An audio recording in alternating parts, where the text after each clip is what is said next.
But here's the thing that keeps me going. Here's the thing they never seem to understand about us. We are still here.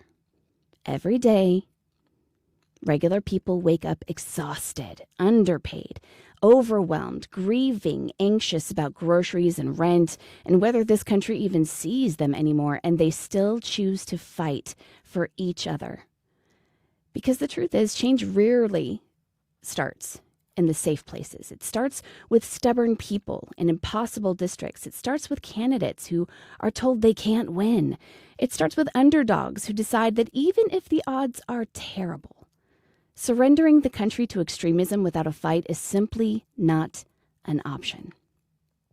Impossible seats are where the movements are born. Hard races force conversations. Hard races build infrastructure. Hard races wake people up. And the hard races remind forgotten communities that there is someone out there who actually still believes they're worth fighting for. That's why this moment matters so much. Authoritarians are counting on exhaustion. They are counting on apathy.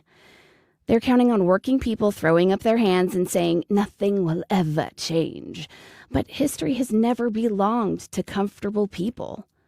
It belongs to the loud ones, the persistent ones, the ones who keep showing up even when the road looks impossible. And honestly, that's the Village in a nutshell. So before we get on with tonight's guest tonight, which I do see you in the chat, so thank you so much for joining us. Before we get on to our guest tonight, we need a little hope and humanity, and because if I keep raw-dogging the news cycle without emotional support, I'm going to end up living in the woods and screaming at passing Teslas. And oh, that is so tempting. So let's kick it over to our very own sunshine resistance fighter, Jen, for tonight's Journeys with Jen. Wait for it. Hang on, I got a button. Wait. We've got our shit together, I promise you.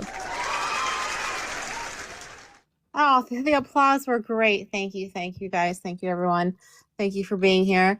So we have a lot going on today. We have several primaries that are happening in May. Does anyone know how many? 54. Close. 7. That's close. So we have one primary tomorrow in Louisiana, which is huge.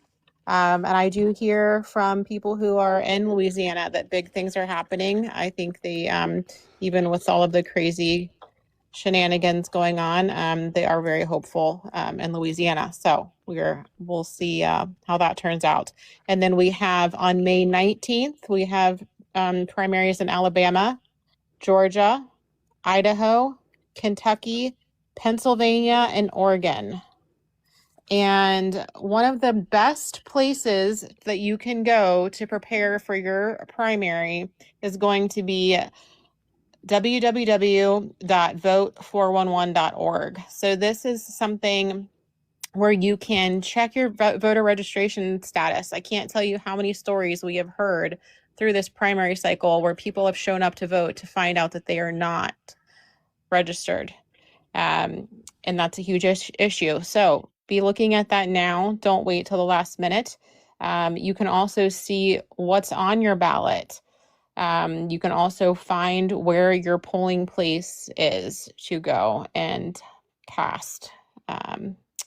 So those are just things that we've really got to do. We've got to make this, we've got to come out in big numbers. We've got to be able to prepare for November. And I think that showing up to the primaries is just as important. So this is a step to make sure that you're doing exactly what you need to do before we get to November.